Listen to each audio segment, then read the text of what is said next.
नमस्कार दोस्तों, मैं सीएम मनोज गुप्ता स्वागत करता हूं आपका हमारे YouTube channel all about taxes पर। अब आप विजिट कर सकते हैं हमारी website www.allabouttaxes.in for more updates on GST, income tax, companies act, TDS. Online course return filing के रिगार्डिंग जो हम डिस्कस कर रहे थे, हमने special rate of tax, special income क्या होती है और उन पर क्या स्पेशल रेट ऑफ टैक्सेस है वो समझने की कोशिश की। आज हम कुछ प्रैक्टिकल एग्जाम्पल्स आपके साथ डिस्कस करेंगे, लेकिन पहले एक छोटा सा रिकैप हम यहाँ पर यह समझने की दोबारा कोशिश करते हैं कि कौन कौन सी स्पेशल इनकम है और उन पर क्या स्पेशल रेट ऑफ टैक्स है। तो सबसे पहले हम बात करते हैं शॉर्ट टर्म कैपिटल गेन की।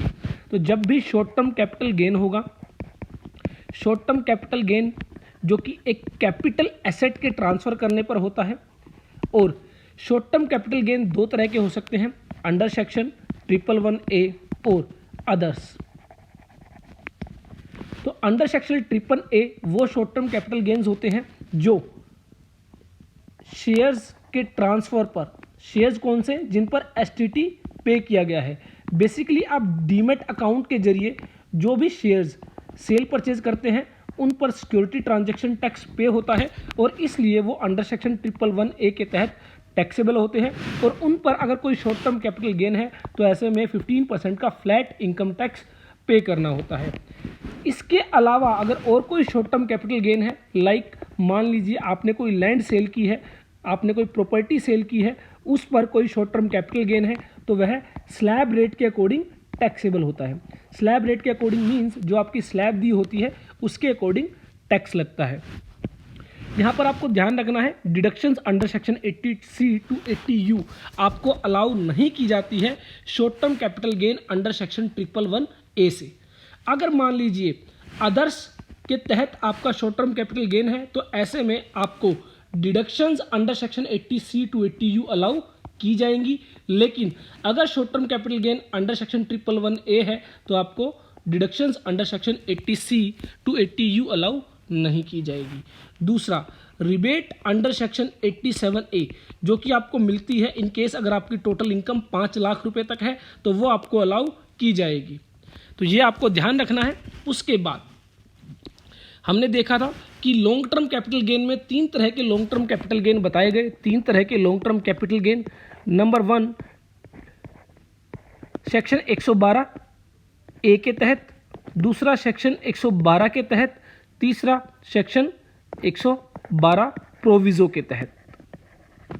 तो 112A के तहत जो लॉन्ग टर्म कैपिटल गेन आता है, बेसिकली वो आपके लिस्टेड शेयर्स जो आप डीमेट अकाउंट के जरिए सेल परचेज करते हैं, डीमेट अकाउंट के जरिए सेल परचेज करते हैं और वह मोर देन वन ईयर तक आप होल्ड करते हैं, उसके बाद आप उसको सेल करते हैं, तो ऐसे में लॉन्ग टर्म कैपिटल गेन होता है। और यह long term capital gain up to rupees 1 lakh exempt है, and over and above 1 lakh rupees आपको यहाँ पर टैक्स पे करना होगा 10% का। तो एग्जम्प्ट है 1 लाख रुपए तक, in excess of 1 lakh rupees आपको 10% का यहाँ पर टैक्स पे करना होगा। अगर जो है लॉन्ग टर्म कैपिटल गेन है लिस्टेड बॉन्ड्स और डिबेंचर के लिए, तो वहाँ पर आपको 10% का टैक्स पे करना होगा। और अदर देन दीज जो आपका लॉन्ग टर्म कैपिटल गेन है उसमें आपको देखना होगा, अगर आप विद इंडेक्सेशन जाते हैं तो 20%, विदाउट इंडेक्सेशन जाते हैं तो 10% आपको इनकम टैक्स पे करना होता है। लॉन्ग टर्म कैपिटल गेन से भी आपको सेक्शन 80C से लेकर 80U तक की कोई भी डिडक्शंस अलाउ नहीं की जाएंगी। रिबेट अंडर सेक्शन 87A आपको अलाउ की जाएगी। उसके बाद हमने डिस्कस किया कैजुअल इनकम को। कैजुअल इनकम बेसिकली जो आप लॉटरीज जीतते हैं, पजल जीतते हैं, रेस जीतते हैं, कार्ड गेम शोज जीतते हैं, और इनके केस में आपको फ्लैट 30% का टैक्स पे करना होता है। और कोई भी एक्सपेंस, कोई भी किसी भी तरह का खर्चा इनके रिलेशन में जो आपने किया है वो आपको अलाउ नहीं किया जाता है। साथ ही 80C से लेकर 80U तक की भी डिडक्शंस आपको अलाउ नहीं की जाती है। रिबेट अंडर सेक्शन 87A आपको अलाउ की जाती है। तो ध्यान रखें, 87A जो रिबेट है, जब आपकी टोटल इनकम 5 लाख रुपए तक की होती है तो आपको मैक्सिमम 12,500 रुपये तक की रिबेट मिलती है। वो आपको चाहे शॉर्ट टर्म कैपिटल गेन हो, चाहे लॉन्ग टर्म कैपिटल गेन हो, चाहे कैजुअल इनकम हो, सभी केसेस में आपको अलाउ की जाएगी। जो deductions under section 80C to 80U है, जो आप टैक्स सेविंग्स बेसिकली LIC है, मेडिक्लेम है, डोनेशंस हैं, जो आपको छूट मिलती है वो ना तो short term capital gain under section 111A से मिलेगी, ना ही किसी तरह के लॉन्ग टर्म कैपिटल गेन से मिलेगी, ना ही किसी तरह की कैजुअल इनकम से मिलेगी। तो ये आपको बेसिकली ध्यान रखना है। इसके साथ ही एक जो सबसे स्पेशल बात है जो आपको ध्यान रखनी है, अगर कोई कैजुअल इनकम है जो कि आपने लॉटरी जीती है, पजल जीते हैं, रेस जीती है, गेम शो जीती है, या कोई अदर कार्ड्स गेम्स वगैरह जीते हैं, इसके केस में जो आपको 2.5 लाख रुपए तक नील टैक्स लगता है, 2,50,000 रुपये तक की इनकम पर आपको नील टैक्स लगता है, वो भी छूट आपको नहीं मिलती है। सिर्फ कैजुअल इनकम ऐसी इनकम है जिसके तहत यह 2.5 लाख रुपए की छूट आपको नहीं दी जाती है। Basic exemption limit of ₹2,50,000, 3 lakh in case of senior citizen, 5 lakh in case of very senior citizen is not available in case of casual income under section 115BB। तो ये आपको बात ध्यान रखनी है कि कैजुअल इनकम से आपको कोई भी छूट नहीं मिलेगी, चाहे वो एक्सपेंसेस की हो, चाहे वो 80C से लेकर 80U तक की टैक्स सेविंग्स हो, चाहे वो बेसिक एग्जम्पशन लिमिट हो। आपको सिर्फ rebate under section 87A allow की जाएगी। तो ये बात आपको ध्यान रखनी है। उसके बाद हमने डिविडेंड को देखा था। Dividend in excess of 10 lakh rupees, 10 lakh रुपए तक का आपको डिविडेंड मिलता है, टैक्स फ्री है, उस पर कोई भी टैक्स नहीं देना है। 10 लाख रुपए से ऊपर जो होगा उस पर आपको 10% का इनकम टैक्स पे करना है। और अगर आप जिसकी इनकम टैक्स रिटर्न फाइल कर रहे हैं, अगर वह एक डोमेस्टिक कंपनी है, प्राइवेट लिमिटेड कंपनी है, तो इन दैट केस 1 रुपये से लेकर चाहे कितना ही आपको डिविडेंड मिले वो सारा का सारा एग्जम्प्ट है। तो ध्यान रखना है आपको, इंडिविजुअल HUF पार्टनरशिप फर्म के केस में 10 लाख रुपए तक का ही डिविडेंड एग्जेम्प्ट है, उससे ऊपर टैक्सेबल है। लेकिन in case of domestic company, private limited company, trust है, इंस्टीट्यूट्स है जो रजिस्टर्ड है अंडर सेक्शन 12A, 12AA, या फिर कोई फंड या इंस्टीट्यूट्स या ट्रस्ट या यूनिवर्सिटीज़ या educational institutes, hospitals, medical institutes जो रजिस्टर्ड हैं अंडर सेक्शन 10 क्लोज 23C के तहत, उनके केस में जो भी डिविडेंड इनकम उनको मिलेगी वो सारी की सारी एग्जम्प्ट रहेगी। तो ये हमने ऑलरेडी डिस्कस भी कर लिया था और एक बार फिर से रिव्यू किया है हमने। अब हम कुछ प्रैक्टिकल क्वेश्चंस के जरिए, कुछ प्रैक्टिकल एग्जांपल्स के जरिए यहाँ पर समझने की कोशिश करेंगे कि स्पेशल इनकम के केस में आपको किस तरह अपनी जो है इनकम टैक्स लायबिलिटी कैलकुलेट करनी है। तो चलिए सबसे पहला एग्जाम्पल हम डिस्कस करते हैं। मिस्टर एक्स हैं जिनकी इनकम सैलरी से है 5 लाख रुपए और कैजुअल इनकम है 3 लाख रुपए। तो कैजुअल इनकम आपकी अंडर सेक्शन 115BB के तहत टैक्सेबल होती है एट द रेट ऑफ 30%। और डिडक्शंस अंडर सेक्शन 80C से लेकर 80U तक की जो इन्होंने टैक्स सेविंग्स की होगी, इन्होंने कोई LIC प्रीमियम दिया होगा, मेडिकल इंश्योरेंस प्रीमियम दिया होगा, कोई रेंट पे किया होगा, कोई डोनेशन दी होगी, तो वो 2 लाख रुपए की इन्होंने 80C से लेकर 80U के तहत डिडक्शंस लेनी है। इन केस इनकी इनकम टैक्स लायबिलिटी क्या होगी? तो सबसे पहले हम कंप्यूट करते हैं इनकी ग्रॉस टोटल इनकम।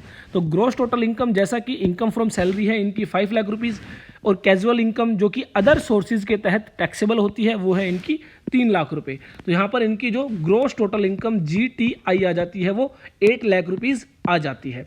इसमें से हम लेस करेंगे deductions under section 80C to 80U जो कि 2 लाख रुपए की है।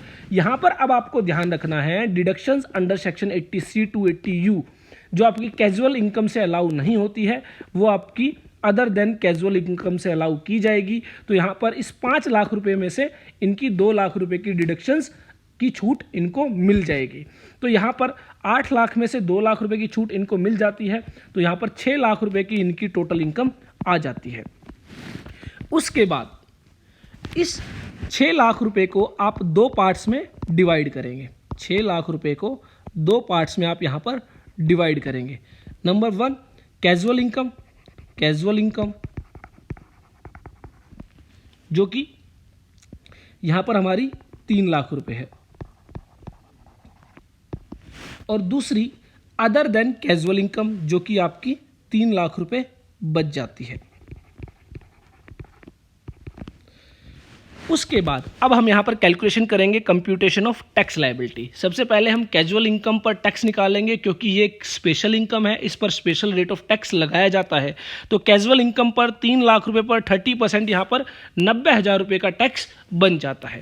बाकी जो इनकम बच जाती है 3 लाख रुपए, इसको हम स्लैब रेट के अकॉर्डिंग टैक्स करेंगे। तो जैसा कि आप सब जानते हैं 2,50,000 रुपये तक कोई भी टैक्स नहीं देना होता है, तो यहाँ पर नील टैक्स रहेगा।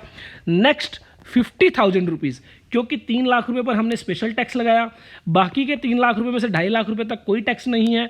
बैलेंस 50,000 रुपीज़ पर 5% का टैक्स 2,500 रुपीज़, यहाँ पर 2,500 रुपये का टैक्स आ जाता है। तो हमारी यहाँ पर टैक्स लाइबिलिटी 92,500 रुपये आ जाती है। अब हम यहाँ पर चेक करेंगे क्या कोई सरचार्ज एप्लीकेबल है। तो जैसा कि टोटल इनकम जो है वो 6 लाख रुपए है, 50 लाख रुपए से कम है, तो सरचार्ज यहाँ पर एप्लीकेबल नहीं होगा। हेल्थ एंड एजुकेशन सेस 4% आपको पे करना है, 3,700 रुपये। तो इस तरह यहाँ पर टैक्स लाइबिलिटी आ जाती है 96,200 रुपये। तो 96,200 रुपीज़ का आपको टैक्स डिपॉजिट कराना होगा। अब यहाँ पर आपको ध्यान रखना है रिबेट अंडर सेक्शन 87A। जैसा कि टोटल इनकम 6 लाख रुपए है, जो कि 5 लाख रुपए से ज़्यादा है, तो रिबेट अंडर सेक्शन 87A आपको नहीं मिलेगी। Note, rebate under section 87A is not available as the total income exceeds ₹5 lakh. तो आई होप आपको यह एग्जाम्पल अच्छे से समझ में आया होगा कि कैजुअल इनकम होती है तो किस तरह इनकम टैक्स कैलकुलेट किया जाता है। एक और एग्जाम्पल के जरिए हम यहाँ पर समझने की कोशिश करते हैं। मिस्टर एक्स की टोटल इनकम 5 लाख रुपए है और साथ ही इनकी जो कैजुअल इनकम है वो 3 लाख रुपए है। Deductions under section 80C to 80U इनकी 6 लाख रुपए है और इस केस में इनकी इनकम टैक्स लायबिलिटी कैलकुलेट करनी है। यहाँ पर मैं आपको बता देता हूँ सेक्शन 80C से लेकर 80U तक की डिडक्शन 6 लाख रुपए यहाँ पर ली गई है। तो कुछ लोगों को हो सकता है कि यह डाउट हो कि 1.5 लाख रुपए से ज़्यादा की जो टैक्स में छूट आपको नहीं मिलती है, तो वो सिर्फ और सिर्फ 80C के लिए है। लेकिन हम यहाँ पर बात कर रहे हैं सेक्शन 80C से लेकर 80U तक की, जिसमें बेसिकली आपकी LIC भी आ जाती है, मेडिकल इंश्योरेंस प्रीमियम भी आ जाता है, रेंट भी आ जाता है, डोनेशन भी आ जाता है। अगर आपने कोई एजुकेशन लोन लिया है उस पर आप इंटरेस्ट पे कर रहे हैं वो भी आ जाता है, या फिर और किसी तरह की डिसेबिलिटी की वजह से आपने कोई मेडिकल ट्रीटमेंट के लिए पैसा खर्च किया है वो भी आ जाता है। तो यहाँ पर हमारी जो 80C से लेकर 80U तक की सेविंग्स है वो 1.5 लाख रुपए से ज़्यादा हो सकती है। तो 6 लाख रुपए की यहाँ पर टैक्स सेविंग इन्होंने की है जो वो क्लेम करना चाहते हैं। तो चलिए एक बार फिर हम इनकी इनकम टैक्स लायबिलिटी कैलकुलेट करते हैं। सबसे पहले हम कैलकुलेट करते हैं ग्रॉस टोटल इनकम GTI। तो यहाँ पर इनकम फ्रॉम सैलरी इनकी 5 लाख रुपीज़ है। Income under the head other sources, basically आपकी जो कैजुअल इनकम है वो अदर सोर्सेज में टैक्सेबल होती है। तो यहाँ पर 3 लाख रुपए की इनकी कैजुअल इनकम है। तो इस तरह इनकी GTI ग्रॉस टोटल इनकम हो जाती है 8 लाख रुपए। उसके बाद लेस की जाती है deductions under section 80C to 80U, जो कि इन्होंने 6 लाख रुपए की है। अब जैसा कि मैंने आपको बताया था कि कैजुअल इनकम से सेक्शन 80C से लेकर 80U तक की डिडक्शंस अलाउ नहीं की जाती है। तो 3 लाख रुपए को अगर हम छोड़ दें तो मैक्सिमम हमारे पास सिर्फ 5 लाख रुपए की इनकम है, जिससे हम मैक्सिमम 5 लाख रुपए तक की टैक्स की सेविंग्स ले सकते हैं। तो यहाँ पर हमारी जो 80C से लेकर 80U तक की डिडक्शंस मिलेगी वो सिर्फ 5 लाख रुपए मिलेगी, क्योंकि 5 लाख रुपए से ज़्यादा के लिए हमें कैजुअल इनकम पर जाना होगा और कैजुअल इनकम से कोई भी छूट 80C से लेकर 80U तक की नहीं मिलती है। तो इस तरह यहाँ पर इनकी टोटल इनकम आ जाती है 3 लाख रुपए। आई होप आपको यहाँ तक समझ में आया होगा कि जो कैजुअल इनकम के अलावा हमारी जो इनकम है वो 5 लाख रुपए है और छूट हम 6 लाख रुपए की लेना चाहते हैं, तो मैक्सिमम छूट हमें जितनी हमारी इनकम है उतनी ही मिल सकती है। और कैजुअल इनकम के रिगार्डिंग स्पेशली कहा गया है कि कोई छूट नहीं मिलेगी, तो हम सिर्फ 5 लाख रुपए तक की ही छूट क्लेम कर सकते हैं और हमारी यहाँ पर टोटल इनकम आती है 3 लाख रुपए। अब यहाँ पर कैजुअल इनकम पर अगेन हमारी जो 3 लाख की टोटल इनकम है 3 लाख रुपए, इसको 2 पार्ट्स में डिवाइड करते हैं। एक आपकी casual income, special income 3 lakh रुपए, और बैलेंस आपकी यहाँ पर नील हो जाती है, कोई इनकम नहीं बचती है। इस 3 लाख रुपए पर हमें स्पेशल रेट ऑफ टैक्स देना पड़ेगा 30% का, जो कि हमारा 90,000 रुपये बन जाता है। और उसके बाद हमारी और कोई इनकम नहीं है, बैलेंस जो है नील हो जाता है। अब यहाँ पर हमारी 90,000 रुपये की इनकम हो जाती है। अब हमें मिलेगी रिबेट अंडर सेक्शन 87A, जो कि हमारी मैक्सिमम 12,500 रुपये तक की हम क्लेम कर सकते हैं। क्योंकि हमारी टोटल इनकम 5 लाख रुपये से कम है तो हमें rebate under section 87A allow हो जाती है। अब यहाँ पर हमारी जो टैक्स लायबिलिटी है वो बिफोर हेल्थ एंड एजुकेशन 77,500 रुपये आ जाती है। सरचार्ज कोई भी एप्लीकेबल नहीं होगा क्योंकि टोटल इनकम 50 लाख रुपए से कम है। इस पर हेल्थ एंड एजुकेशन सेस जब हम कैलकुलेट करते हैं तो वो 3100 रुपये आ जाता है और हमारी टैक्स लायबिलिटी 80,600 रुपये आ जाती है, जो कि आपको टैक्स डिपॉजिट कराना होगा। तो note rebate under section 87 is available as the total income not exceeds ₹5। तो हमारे कुछ व्यूवर्स को डाउट था, कन्फ्यूज़न था कि सर कि जब मैक्सिमम छूट 12,500 रुपये तक की ही मिल सकती है और 2,50,000 रुपये तक कोई भी टैक्स नहीं होता है और 2,50,000 रुपये से लेकर 5 लाख रुपये तक जो है वो भी 5% से टैक्सेबल होता है 12,500 रुपये, और 12,500 रुपये तक की ही छूट मिल जाती है तो हमारी नील टैक्स लायबिलिटी आ जाती है अगर हमारी टोटल इनकम 5 लाख रुपये है। तो किसी ने हमसे पूछा कि इन केस 12,500 रुपये से ज़्यादा टैक्स बनेगा तो यह छूट वैसे ही नहीं मिलेगी। फॉर एग्ज़ाम्पल अगर मैं कहूँ मेरी इनकम 5,100,000 रुपये है तो यहाँ पर 2,50,000 रुपये तक नील टैक्स लायबिलिटी, अगले 2,50,000 रुपये पर अगर मैं बात करूँ तो मेरी टैक्स लायबिलिटी 12,500 रुपये, और अगले 100 रुपये पर 20% के अकॉर्डिंग अगर मैं बात करूं तो 20 रुपये, तो मेरी टैक्स लायबिलिटी 12,570 रुपये आ जाती है। और जैसा कि मेरी इनकम 5,100,000 रुपये है तो मेरे को rebate under section 87A allow नहीं होगी, तो यहाँ पर मेरे को 12,570 रुपये का टैक्स डिपॉजिट कराना होगा। तो किसी ने मेरे से सवाल किया कि सर ऐसा कभी होगा ही नहीं कि 12,500 रुपये से ऊपर रिबेट 87A की हमें मिलेगी। तो ये आपका प्रैक्टिकल एग्जाम्पल है जहाँ पर आपकी टैक्स लायबिलिटी 90,000 रुपये है लेकिन फिर भी आप rebate under section 87A claim कर रहे हैं, और जबकि यहाँ पर मेरी टैक्स लायबिलिटी 12,570 रुपये है लेकिन फिर भी मेरे को रिबेट अंडर सेक्शन 87A नहीं मिल रही है, क्योंकि यहाँ पर मेरी इनकम 5,100,000 रुपये है जो कि 5 लाख से ज़्यादा है तो रिबेट नहीं मिलेगी, लेकिन यहाँ पर मेरी टोटल इनकम 3 लाख रुपये है तो मेरे को रिबेट अंडर सेक्शन 87A मिलेगी। तो हमेशा ध्यान रखें टैक्स लायबिलिटी से कोई फ़र्क नहीं पड़ता, रिबेट के लिए आपको टोटल इनकम चेक करनी होगी। तो आई होप स्पेशल इनकम के केस में कैसे इनकम टैक्स कैलकुलेट किया जाता है आपको अच्छे से समझ में आया होगा। इसके रिगार्डिंग और प्रैक्टिकल एग्जांपल्स हम अपने आने वाले इस कोर्स में डिस्कस करते रहेंगे। देखते रहिए, लाइक करते रहिए, शेयर करते रहिए हमारे YouTube channel all about taxes को।